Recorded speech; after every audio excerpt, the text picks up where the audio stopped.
This morning, I'm really happy to introduce our guest speaker, Mark Woods. Mark is the editor at the Bible Society, having previously worked at Baptist Times, Methodist Recorder, and Christianity Today. He is also a Baptist minister and was my minister for part of my time at Old Church Baptist. He also married Jules and I, scarily enough, almost 17 years ago. And he also preached at my induction at Hope Baptist Highbridge shortly after I was ordained as a Baptist minister. So it's fair to say Mark has been around for some of the key moments in my life. And I've always been blessed by his preaching. And because of the weird circumstances we find ourselves in, I know that today is going to be no exception, because as I record this, I've already heard what he's going to say to you.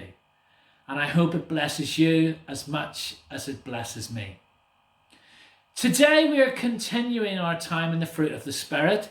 So let's read from the scripture, from a letter by the early Christian Paul to some Christians in Galatia, in the Galatian church, chapter 5, and I'm picking up at verse 13.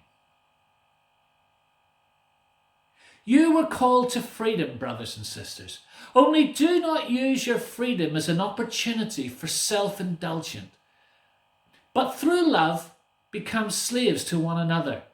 For the whole law is summed up in a single commandment. You shall love your neighbour as yourself.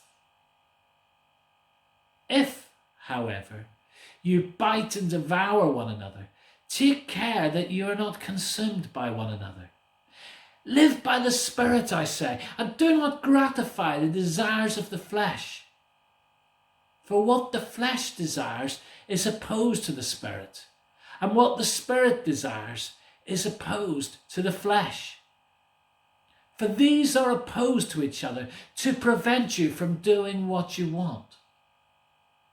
But if you are led by the Spirit, you are not subject to the law.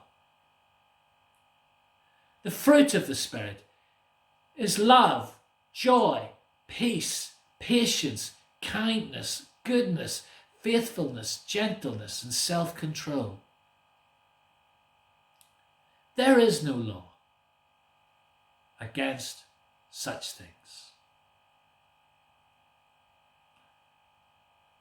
So may God bless Mark as he preaches to us, and may we be blessed in hearing and empowered to live as Jesus calls us to.